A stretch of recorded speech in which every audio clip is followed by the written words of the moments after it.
Palavra da Verdade, com Hernandes Dias Lopes. Irmãos queridos, que privilégio estar aqui para compartilhar com vocês a palavra e para tratar de um texto tão importante para exortação, encorajamento e consolo do nosso coração nessa noite. Abra sua Bíblia comigo, por gentileza, profeta Miqueias, capítulo de número 6, versos de 1 a 16. Miqueias, capítulo 6. Me dê um pouquinho mais de retorno, filho, na mesa aqui. O som, um pouquinho mais de retorno aqui, por gentileza. Obrigado, aí melhorou bastante. Obrigado. Profeta Miqueias.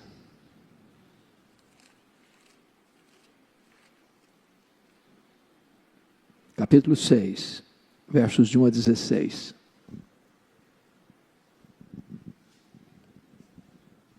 Eu queria que você, na medida que acompanhasse essa leitura, já mentalizasse a cena de um tribunal de júri.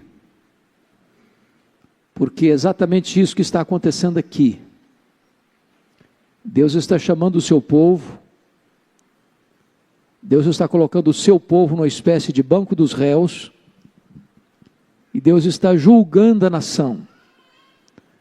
Se vocês olharem o contexto, o profeta Miqueias é um dos poucos profetas menores que fala tanto para o reino do norte quanto para o reino do sul. Tanto para as 10 tribos, cuja capital era Samaria, quanto para o reino de Judá, cuja capital era Jerusalém. Então leia comigo, acompanhe a leitura nessa perspectiva de um tribunal de júri onde Deus está chamando o seu povo a julgamento. Está escrito assim: ouvi agora o que diz o Senhor, levanta-te, defende a tua causa perante os montes, e ouçam os outeiros a tua voz. Ouvi, montes, a controvérsia do Senhor, e vós, duráveis fundamentos da terra, porque o Senhor tem controvérsia com o seu povo, e com Israel entrará em juízo. Povo meu, que te tenho feito, e com o que te enfadei, responde-me. Pois te fiz sair da terra do Egito, e da casa da servidão te remi. E enviei adiante de ti Moisés, Arão e Miriam.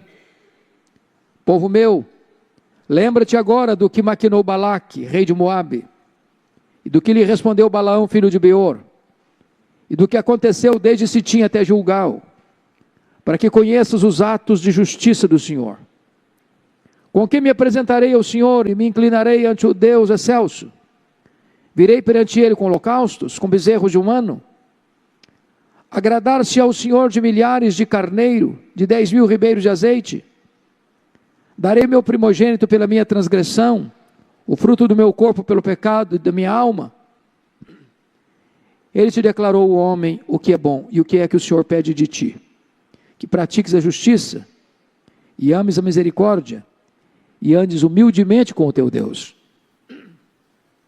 A voz do Senhor clama a cidade, e é a verdadeira sabedoria temer-lhe o nome. Ouvi, ó tribos, aquele que a cita. Ainda há na casa do ímpio os tesouros da impiedade e o detestável efa minguado? Poderei eu inocentar balanças falsas e bolsas de pesos enganosos? Porque os ricos da cidade estão cheios de violência, e os seus habitantes falam mentiras, e a língua deles é enganosa na sua boca. Assim também passarei eu a ferir-te, e te deixarei desolada por causa dos teus pecados. Comerás e não te fartarás, a fome estará nas tuas entranhas, e removerás os teus bens, mas não os livrarás, e aquilo que livrares eu entregarei à espada. Semearás, contudo não cegarás, pisarás a azeitona, porém não te ungirás com azeite, pisarás a vindima, no entanto não lhe beberás o vinho, porque observaste os estatutos de Onri, e todas as obras da casa de Acabe, e andaste nos conselhos deles. Por isso eu farei de ti uma desolação, e dos habitantes da tua cidade um alvo de vaias. Assim trarei sobre vós o opróbrio dos povos.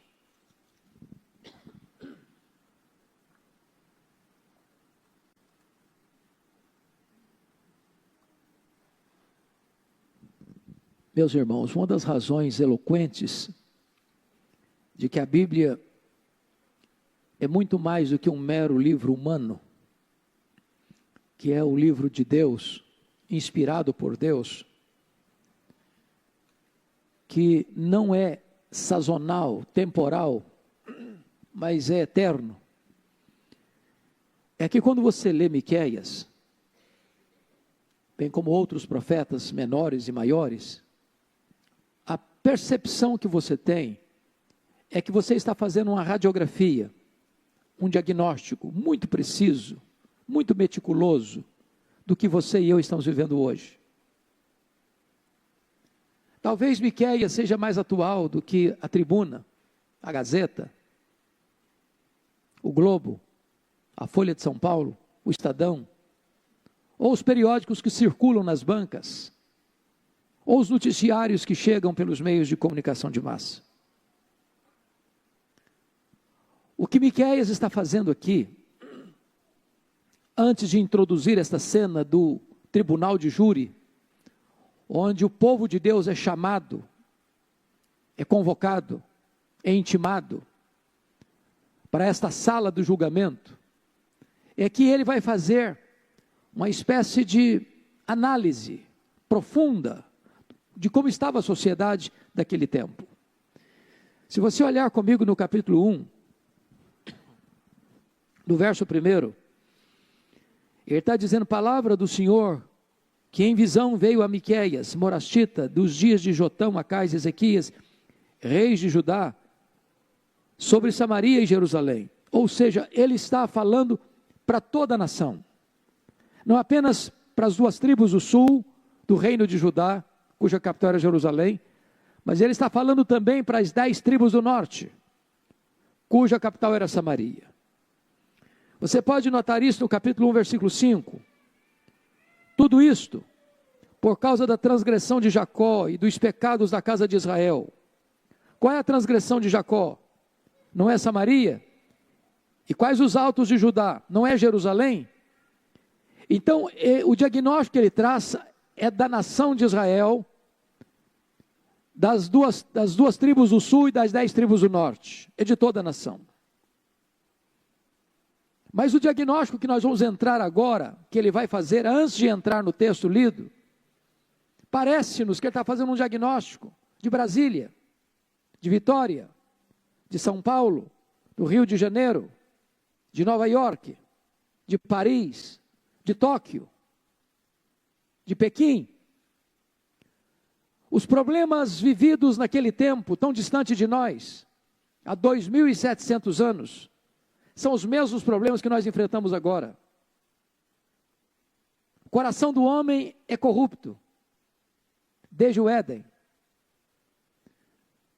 Na verdade, nós não deveríamos nos espantar com todos os desmandos, com todas as injustiças, com todas as distorções da lei, com todas as decisões injustas dos tribunais, com toda a violência das ruas, com todas as explorações do comércio internacional, porque é exatamente isso que você está vendo agora, aqui, veremos isso, através das lentes do profeta Miqueias.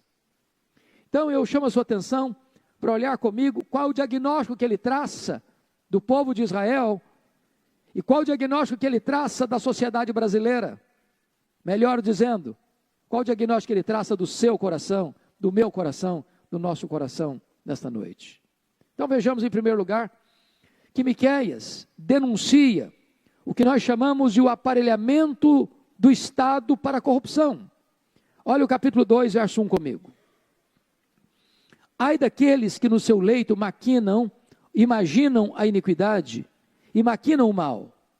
À luz da alva o praticam, porque o poder está em suas mãos. Uma coisa é você conceber o mal na sua cama.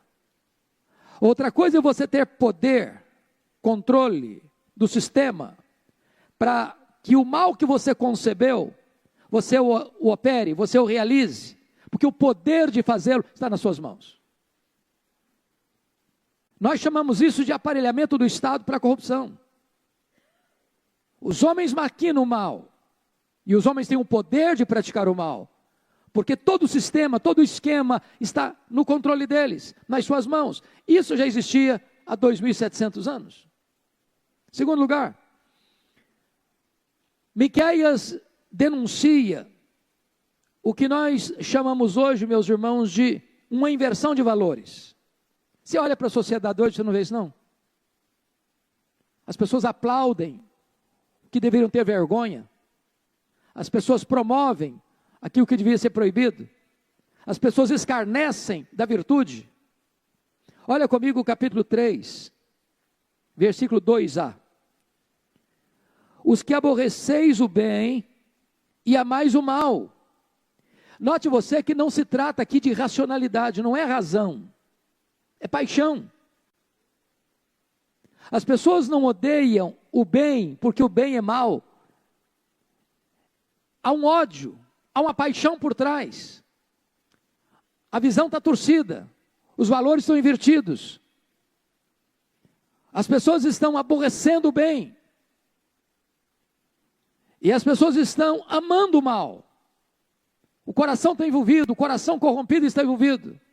É a inversão de valores. Nas palavras do profeta Isaías, que foi contemporâneo de Miqueias, as pessoas chamam luz de trevas e trevas de luz, o doce de amargo e o amargo de doce. A sociedade está pelo avesso.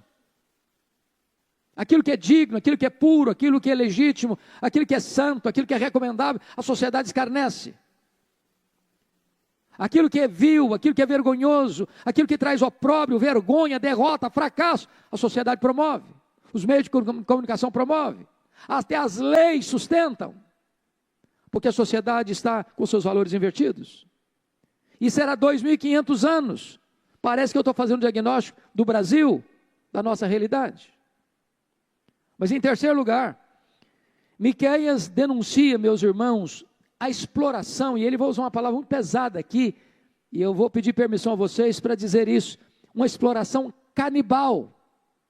Olha aí, por favor, capítulo 3, por gentileza, veja vocês comigo, o versículo de número 3, vamos começar com o 2, na parte B, deles arrancais a pele, porque aborrece o bem e ama o mal, deles arrancais a pele, e a carne de cima de seus ossos, que comeis a carne do meu povo, e lhes arrancais a pele, e lhes esmiuçais os ossos, e os repartis como para a panela, e como carne no meio do caldeirão. É uma linguagem pesada, devia ter faixa preta, 18 anos, para ler isso aqui. Eu estou falando de 2.700 anos, eu estou falando da nação, que é conhecida a nação, povo de Deus. A exploração era tal, que Miqueias não encontrou outra palavra para descrever essa exploração, a não ser de um ataque canibal, de você pegar uma pessoa, esfolá-la, tirar a pele, comer a carne e roer os ossos. Uma sociedade draconiana, onde os poderosos se sentem no direito de explorar, e não só explorar, de matar, de destruir, de arruinar os mais fracos. Mas tem mais. Quando você tem uma estrutura, a sociedade estruturada, e desde Montesquieu, pensador francês, é que nós dividimos a sociedade na questão de poderes em 3 poderes: poder legislativo, poder executivo, poder judiciário. Na constituição desses 3 poderes, que devem ser independentes, sem interferência um no outro, o poder judiciário tem o papel e a função de defender a lei. Se alguns desses 2 poderes sair para a direita ou para a esquerda, ou se qualquer desmando é feito na sociedade, se qualquer injustiça é praticada, se qualquer violação da lei é feita, cabe ao poder judiciário defender a justiça, aplicar a lei. A pergunta é: como é que estava o judiciário naquele tempo? Vejamos, olha comigo, capítulo 3, verso 11. Obrigado, meu filho. Os seus cabeças dão as sentenças por suborno. Você pode ler isso comigo? Essa frase. Os seus cabeças dão as sentenças por suborno. Eu não sei se você já observou isso, mas eu gosto muito daquele emblema da justiça. De uma mulher com a balança na mão, com os olhos vendados. Ou seja, a justiça não tem lado. A justiça não tem lado. Ela não pende mais para um do que para outro. Está com os olhos vendados porque a justiça julga não pela capa do processo, mas pelos autos do processo. Mas aqui está dito que o poder judiciário está corrompido. Porque os juízes, a quem ele chama de cabeças, dão as suas sentenças por suborno. É o quanto ele leva. São os interesses inconfessos, rasteiros, que estão no submundo das cortes, para que aqueles que estão assentados para fazer justiça, estão vendendo a sua consciência, para favorecer os poderosos, para a exploração dos fracos, dos inocentes, e dessa maneira perverter o juízo, a justiça, a lei. Eu estou falando, meus irmãos, de Israel. Não estou falando de Brasília, não estou falando de Vitória. Eu estou falando de 2.700 anos. Mas é a realidade hoje, da nossa sociedade. Mas tem mais. Veja você, e agora para mim, é o que mais de grave pode existir nesse diagnóstico de Miqueias. É o que eu chamo, meus amados irmãos, de, que ele denuncia, o conluio dos poderes. Olha aí comigo o capítulo de número 7, verso 3. Eu queria que você prestasse muita atenção nesse versículo. E por isso eu peço que você leia comigo esse versículo, por gentileza, todos juntos, com voz pausada, voz clara, prestando atenção. Vamos juntos. As suas mãos estão sobre o mal e o fazem diligentemente. O príncipe exige condenação. O juiz aceita suborno. O grande fala dos maus desejos da sua alma. E assim todos eles, juntamente, urdem a trama. Eu acho que se você botasse isso em manchete, nos grandes jornais da nação, dizer, está descrevendo o que está acontecendo. Preste atenção nisso, as suas mãos estão sobre o mal e o fazem de que maneira? Diligentemente. Quando você ouvir falar de crime organizado, é isso mesmo. Está organizado, está planejado. Isso é feito diligentemente, pensado, refletido nos bastidores. Agora notem, o príncipe exige condenação, o juiz aceita o suborno, os poderosos falam dos maus desejos da sua alma, e assim todos eles, preste atenção, juntamente urdem a trama. Há um conluio, há um pacto do mal, há uma aliança para a prática da injustiça. Nenhuma surpresa, zero surpresa.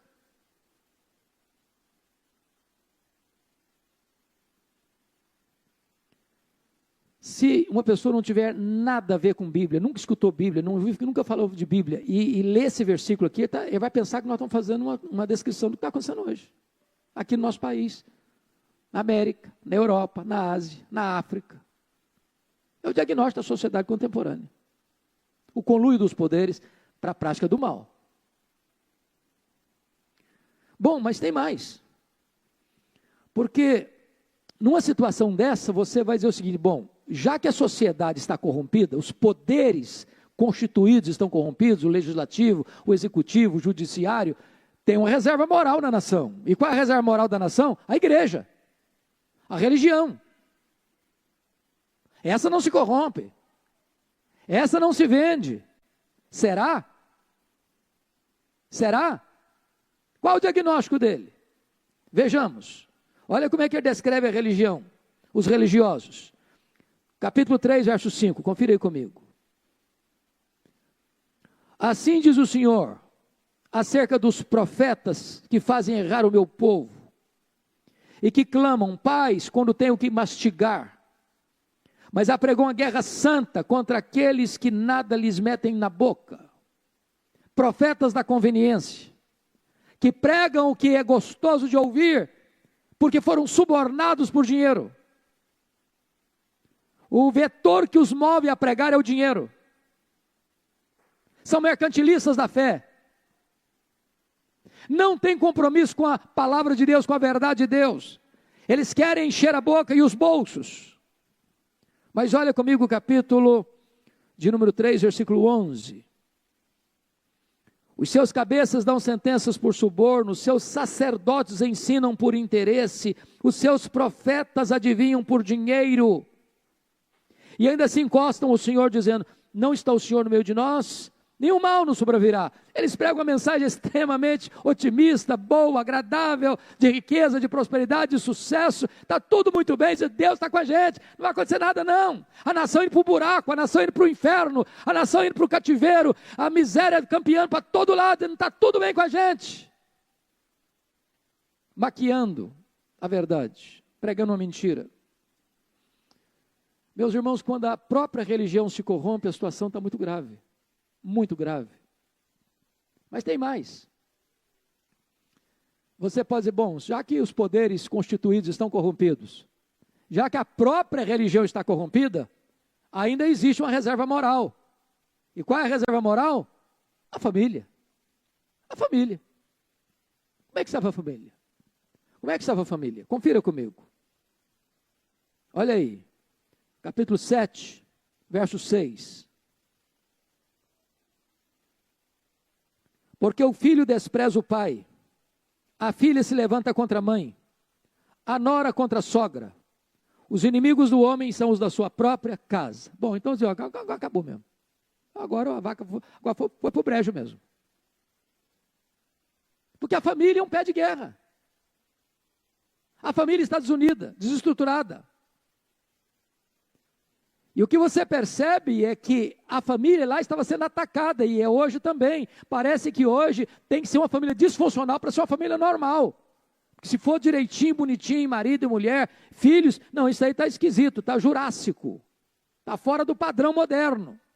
Está fora da cartilha da modernidade. Tem que ser desorganizada para ser moderna. A família estava arruinada. Mas tem mais. Tem mais. O diagnóstico de Miqueias é tão sombrio, que quando ele olha agora o mapa geral, ele chega a uma conclusão muito triste, dolorosa até. Olha o capítulo 7, verso 2 comigo. Ele diz assim, pereceu da terra o piedoso, e não há entre os homens um que seja reto. Todos espreitam para derramar sangue, cada um caça o seu irmão com a rede. Bom, aí diz, agora virou uma alcateia de lobos. Está todo mundo querendo devorar todo mundo. Eu não sei se consegue fazer um diagnóstico mais sombrio que esse. Pois bem, irmãos, esse é o contexto do capítulo 6 que nós lemos. É por causa desse diagnóstico é que agora nós vamos entrar no capítulo 6. E ao entrar no capítulo 6, o que você vai ver é um tribunal de júri. Quem já foi num tribunal de júri aqui assistir algum julgamento? Levanta a mão. Alguns aqui já foram. Ok. Eu não sou advogado. Talvez eu não faça uma análise tão precisa do que é isso. Mas à luz do texto eu vou tentar entender o que é. Primeira coisa, que ao armar essa cena de um tribunal de júri, é que a acusação é feita, nos versos 1 a 5. Primeiro, o promotor chama o réu. Olha o versículo 1. Ouvi agora o que diz o Senhor. Levanta-te, defende a tua causa perante os montes e ouça os outeiros da tua voz. Está chamando o réu para defender essa causa, tá bom. Defende a sua causa, vai lá. Amplo direito de defesa, vai lá. Está falando para o povo de Israel, para o povo de Judá, está falando para Samaria, está falando para Jerusalém. Vai lá, defende a sua causa. Depois o júri recebe a instrução no versículo 2. As testemunhas que formam esse corpo de jurados, está aí no versículo 2, que são as testemunhas que viram os crimes sendo perpetrados. Quais são essas testemunhas? Olha aí comigo o versículo 2. Ouvi montes a controvérsia do Senhor, e vós durai os fundamentos da terra, porque o Senhor tem controvérsia com o seu povo e com Israel, entrará em juízo. Os montes, os outeiros, os duráveis fundamentos da terra, a natureza, enfim, que estava vendo tudo, cenário de tudo, acompanhando tudo. Deus chama a natureza para julgar o seu povo, para dar o seu voto de veredito na condenação do seu povo. Mas ainda, a promotoria apresenta a acusação, a partir do verso 3 ao verso 5. A primeira coisa, acusa o réu de ter se afastado de Deus, no verso 3. Meus irmãos, observem bem o que está escrito aí no verso 3, por gentileza. Povo meu, que te tenho feito? Com que te enfadei? Responde-me. Há uma exclamação comovente aqui, povo meu. Há aqui um fato doloroso. Que te tenho feito? Com que te enfadei? Aqui um pedido de explicação. Responde-me. Agora preste atenção. Apesar de todos esses crimes, Deus chama esse povo de o quê? Povo meu. Apesar dos meus pecados, Deus me chama meu filho. Apesar de você e eu sermos quem somos, Deus ainda não desiste de nós. Povo meu, povo meu. O povo estava tão afastado de Deus, que Deus pergunta para eles assim, que te tenho feito? Que te tenho feito? Toda a bondade de Deus estava sendo vista como se Deus fosse um carrasco. Que te tenho feito? Responde-me. Mas notem que depois de acusar o réu ter se afastado de Deus, o promotor acusa o réu, a promotoria acusa o réu, de não valorizar a sua libertação. Versículo 4. Pois eu te fiz sair da terra do Egito, e da casa da servidão te remi. Então, você lembra do Egito? Você lembra que você foi escravo? Você lembra que você trabalhava debaixo de chicote?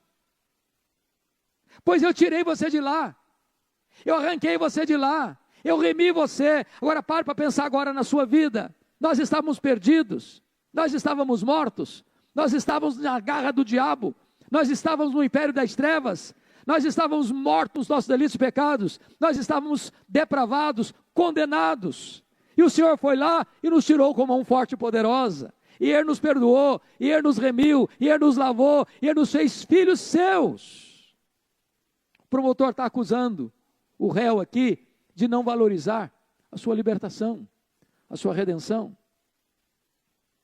Mas ainda, em terceiro lugar, a promotoria acusa o réu de não valorizar a sua liderança. Olha o versículo 4 comigo, na parte B, quando diz, e enviei adiante de ti Moisés, Arão e Miriam. Ou seja, Deus não só tirou o povo, mas Deus deu liderança boa para o povo. Moisés, homem de Deus, guiando aquele povo 40 anos. A Bíblia diz que ele era o homem mais manso da terra, suportando as cargas do povo, orando pelo povo, se colocando na brecha em favor do povo.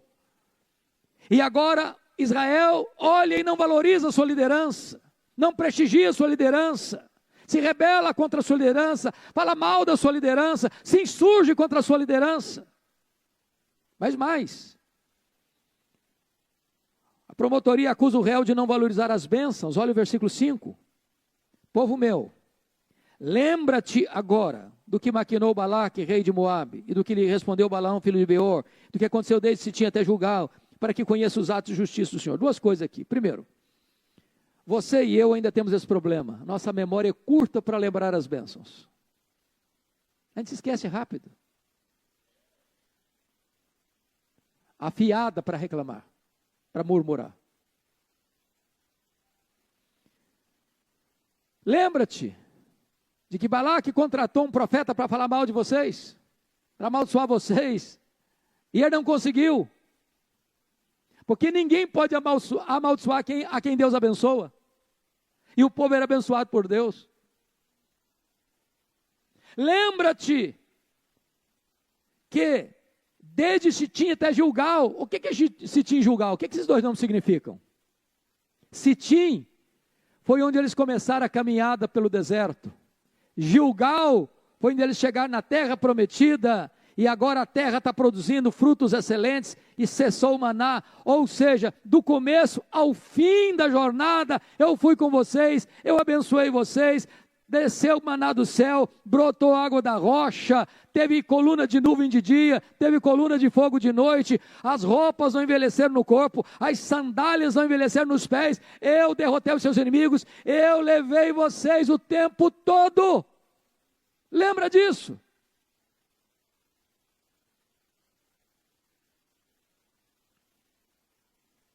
Então,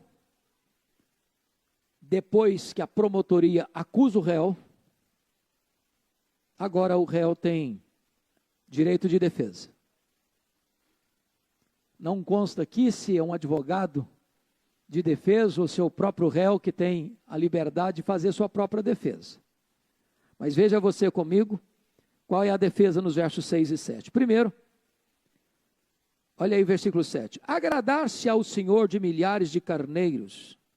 Não, versículo 6, primeiro. Com que me apresentarei ao Senhor e me inclinarei ante o Deus excelso? Virei perante ele com holocausto, com bezerro de um ano? Holocausto e bezerro de um ano era uma coisa que Deus tinha requerido? Sim. Isso era certo fazer? Sim. Esse ritual era prescrito na lei? Sim. O que ele está dizendo? Ele está dizendo que o culto que você presta para Deus, sem ter seu coração no culto, não adianta para Deus. Formalidade não resolve nada. Não adianta trazer um bezerro de um ano. Não adianta ser sem defeito o bezerro. Porque antes de Deus receber minha oferta, ele precisa receber o quê? A minha vida. Então, sacrifícios, rituais, divorciados de santidade não é suficiente. Aí o réu pensou, bom, já que Deus não quer sacrifício de bezerro de um ano, vamos fazer uma coisa? Vamos fazer muito então. Vamos fazer de forma exuberante. Vamos ser superlativos. Quem sabe Deus aceita. Uma coisa assim bem intensa, volumosa. E ele diz assim no verso 7. Agradar-se ao Senhor de milhares de carneiros, de 10.000 ribeiros de azeite, é muita coisa. Será que Deus vai se agradar se eu fizer muito? Não resolve. Deus não se impressiona com o que impressiona os homens. Deus não vê quantidade, Deus vê o coração e a motivação. Aí eles partiram para uma terceira possibilidade de defesa. Versículo 7, parte B. Darei o meu primogênito pela minha transgressão, o fruto do meu corpo, pelo pecado da minha alma. Já que Deus não quer nem sacrifício de bezerro de um ano, já que Deus não quer também nem milhares de ribeiros de azeite, milhares de carneiros, então vou fazer o seguinte, vou fazer algo radical. Eu vou oferecer como um culto a Moloque os meus próprios filhos. Em sacrifício para Deus. Não, Deus não aceita sacrifícios humanos. Em outras palavras, irmãos, diante das acusações da promotoria, a defesa do réu é pífia, é fraca, não é convincente. O povo não tem defesa. Então, agora vamos ver que a instrução é dada no processo. E quando a instrução é dada nesse processo, nesse tribunal de júri, Deus vai explicar o que ele quer no versículo 8. Confira aí comigo. Ele te declarou ao homem o que é bom e o que é que o Senhor pede de ti, que pratiques a justiça, que ames a misericórdia e andes humildemente com o teu Deus. Ponto aqui, irmãos. Hoje parece que Deus está sendo empurrado para dentro dos templos cristãos. Como se Deus só se interessasse por aquilo que acontece dentro de um templo cristão. Deus está nas ruas. Deus está nos tribunais. Deus está nas empresas multinacionais. Deus está no comércio. Deus está nas transações comerciais. O que Deus requer do seu povo é que o seu povo pratique a justiça. Não adianta fazer falcatrua lá fora e vir para fazer sacrifício dentro do templo. Não adianta viver uma vida desonesta lá fora e vir para cá e dizer glória a Deus, aleluia. Deus quer é que a justiça seja praticada. Agora notem, Deus quer que a misericórdia seja amada, e ameis a misericórdia. A misericórdia não só pode ser praticada, ela tem que ser amada. Que se você não amar a misericórdia, você não a pratica. Agora, preste atenção nisso. E que andeis humildemente com o teu Deus. Meus irmãos, entendamos isso. Hoje nós somos chamados um país laico, e tem muita gente confundindo o que é país laico, achando que é um país ateu. Nós não somos um país ateu, somos um país laico. E um país laico é um país que não tem uma religião oficial, que o Estado não interfere na religião, que o Estado não dita para você o que você crê, que há independência para você escolher a fé que você quiser, e o Estado não vai interferir nisso. Hoje o Estado quer empurrar a goela abaixo dos cidadãos o ateísmo. E eu posso lhes garantir um fato: as duas primeiras coisas, prática da justiça e amor à misericórdia, só vão acontecer se você andar humildemente com Deus. Se você não conhecer a Deus, se você não andar humildemente com Deus, você vai praticar injustiça e não vai amar a misericórdia. Quando as pessoas tentam esvaziar a religião, quando as pessoas tentam banir o cristianismo da sociedade, eles estão afundando a sociedade, tanto na injustiça quanto na opressão. Eu não estou falando do Brasil não, mas irmão, eu estou falando de Israel, preste atenção nisso. Eu vou imitar meu colega pastor Arival. Vocês estão entendendo ou preciso botar a legenda? Pois bem. Depois que a instrução é dada, agora o julgamento é concluído. E vamos ver como é que o julgamento é concluído. Primeiro, o juiz, preste atenção no tribunal de júri, o juiz ordena que o réu ouça sua sentença. Versículo 9. A voz do Senhor clama a cidade, e é verdadeira sabedoria temer-lhe o nome. Ouviu a tribos aquele que a cita, veja, você cita que está com C e não com S. É um termo jurídico, de citação. O cara foi citado, tem que comparecer.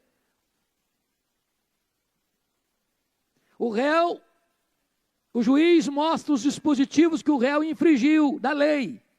O que o réu infringiu da lei? Vamos ver. Versículo 10.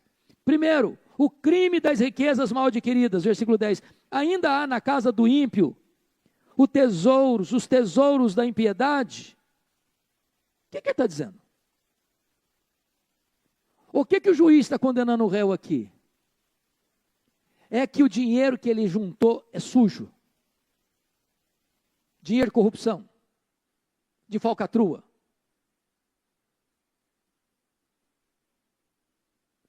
Volto a dizer, Deus está presente nos tribunais, viu?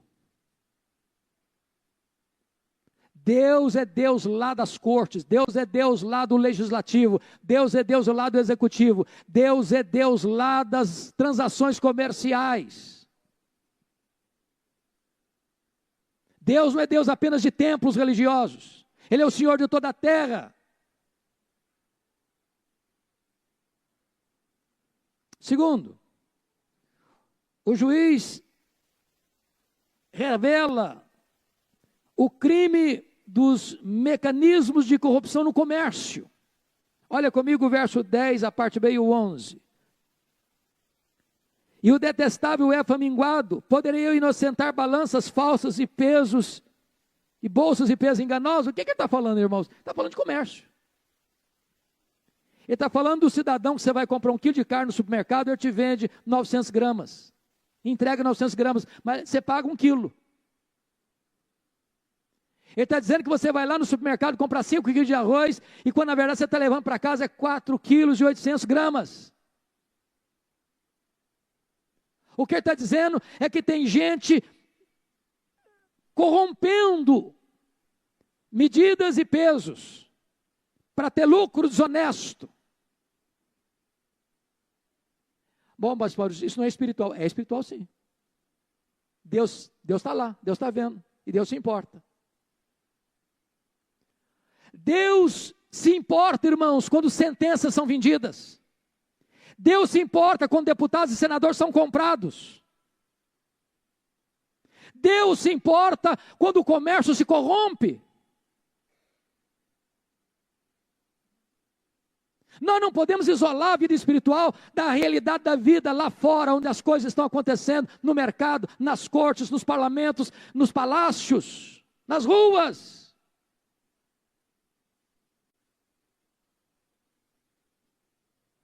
Mas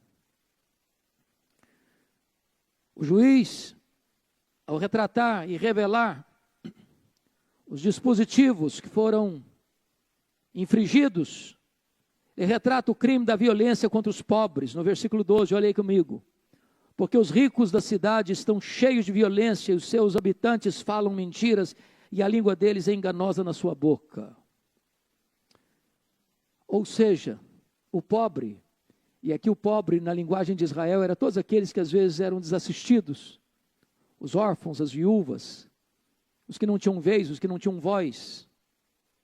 Quando eles iam defender as suas causas diante dos tribunais, das cortes, não logravam êxito, porque os poderosos mentiam, compravam sentenças, e as sentenças saíam sempre desfavoráveis àqueles que, inocentes, embora inocentes, saíam derrotados.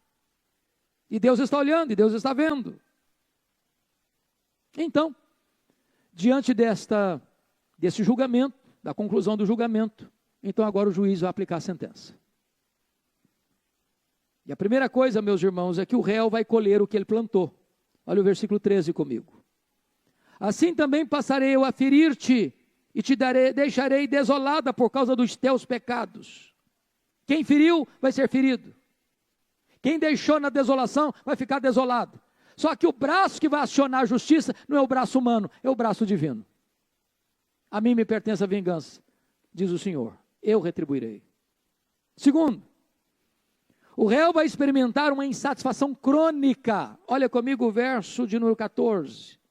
Comerás e não te fartarás, a fome estará nas tuas entranhas, removerás os teus bens, mas não os livrarás, e aquilo que livrares eu entregarei à espada. Comerás e não te fartarás, a fome estará nas tuas entranhas. Que negócio é esse? O que ele está falando? Significa que você vai na churrascaria Fogo de Chão e sai de lá com fome? Você vai na melhor pizzaria de Vitória e pega uma pizza gigante, come sozinho, e você ainda está com fome? É isso? Não. Significa que o cara vai pagar 30 mil reais numa diária de hotel, dormiu em cama de marfim, com lençóis de fio egípcio, com travesseiro de pena de ganso, e ainda não dorme, é isso? Não. De gente que vai para um restaurante e gasta 30 mil reais numa garrafa de vinho e sorve gota a gota e ainda está com vontade de beber mais. É que o texto está dizendo o seguinte: as pessoas vão fazer isso, estão fazendo todo dia, mas há um vazio no coração, há uma insatisfação na alma, uma falta de sentido nisso. Ele faz, e continua insatisfeito, nada vai preencher esse vazio, porque Deus não deixa que esse vazio seja preenchido. Mas mais, o réu terá seus investimentos frustrados. Olha comigo o versículo 15, e a parte A do versículo 16. Semearás, contudo não cegarás. Pisarás a azeitona, porém não te ungirás com azeite. Pisarás a vindima, no entanto não lhe beberás o vinho, porque observaste os estatutos de Onri e todas as obras de Acabe, e andastes nos conselhos deles. O que está acontecendo aqui, irmãos? Preste atenção agora.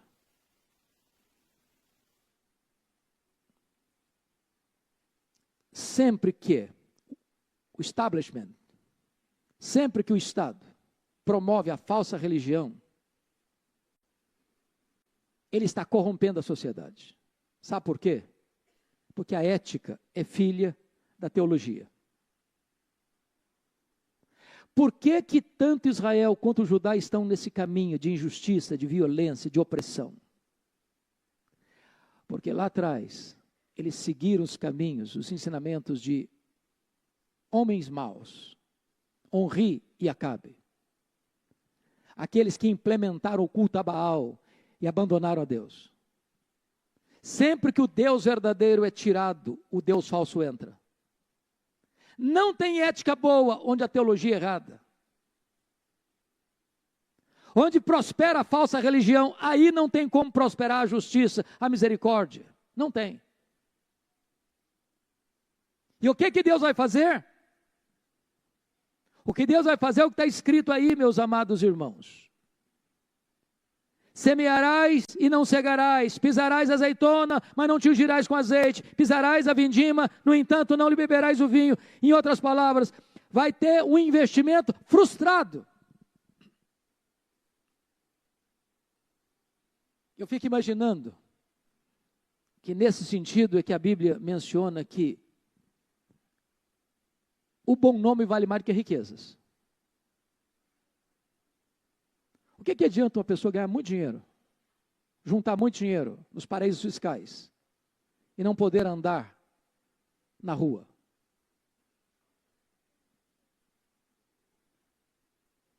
Às vezes anda em carros blindados. Mas o que adianta um homem juntar muito dinheiro de iniquidade e não poder botar a cabeça no travesseiro e dormir em paz? Não é que ele não juntou dinheiro, não é que ele acumulou, não. Ele acumulou, mas Deus não deixa o cara usufruir. E quando eu digo usufruir, não é que o cara não foi no melhor restaurante, não é que ele não dormiu no melhor hotel, não é que ele não foi comprar as roupas mais caras ou usar as joias mais caras, não. É que apesar de usar tudo isso, nada disso satisfaz a vida dele. Nada disso. Deus não permite que os investimentos dele satisfaçam o coração. Mas agora, irmãos, vem a sentença final do réu.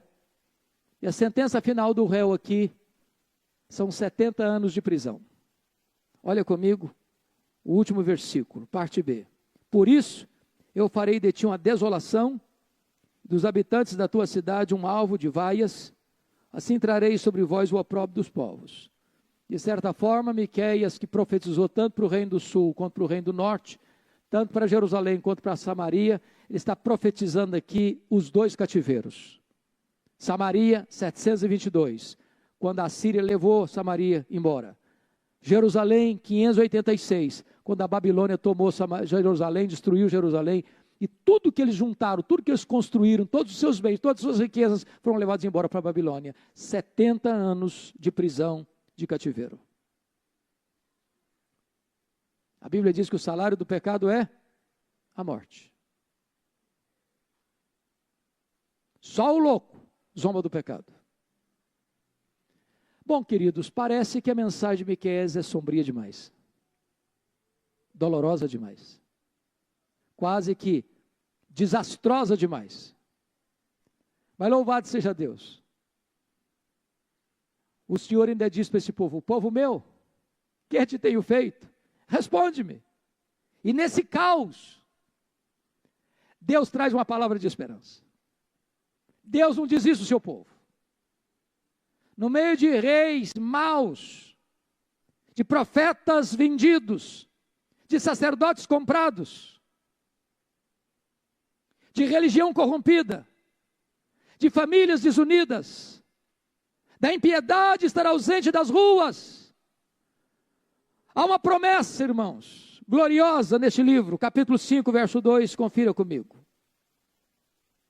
A promessa é de que virá um rei, que virá um profeta, que virá um sacerdote, que não vai se corromper, que não vai se vender, que não vai se dobrar, e que vai ser o Salvador, que vai ser o Redentor, que vai ser a esperança, e o seu reino nunca vai passar, e o seu trono é eterno.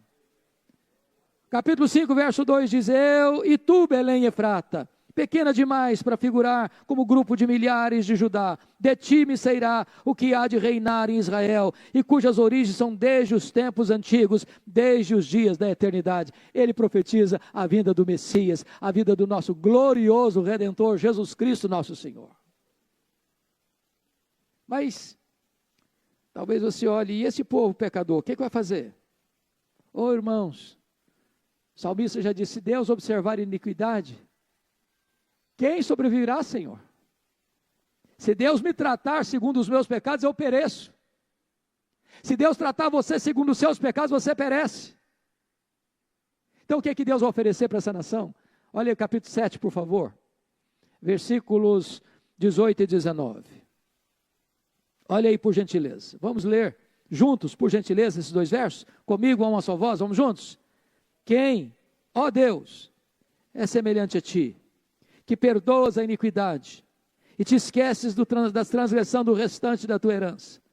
O Senhor não retém a sua ira para sempre, porque tem prazer na misericórdia.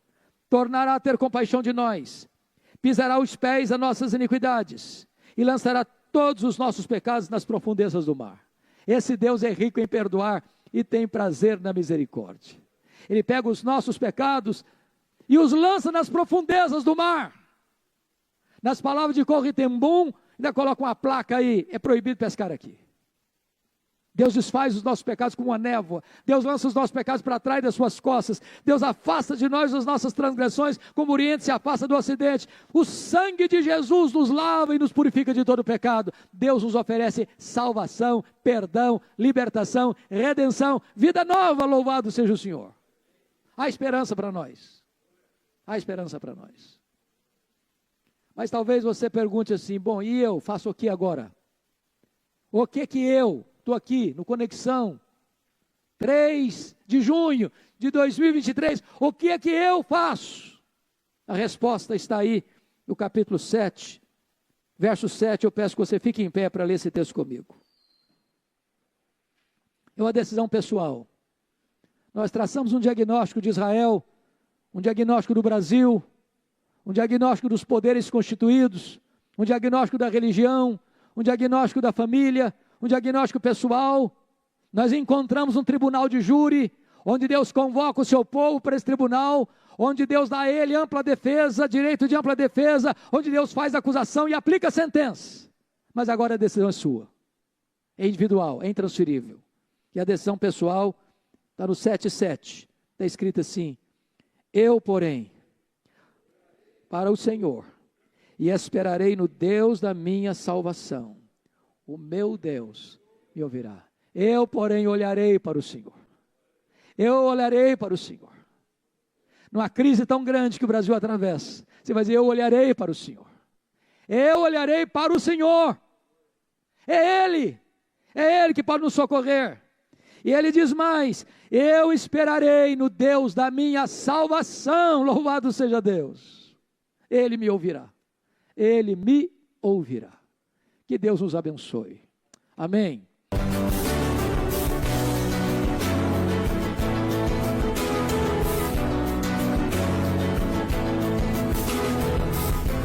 Palavra da Verdade, com Hernandes Dias Lopes.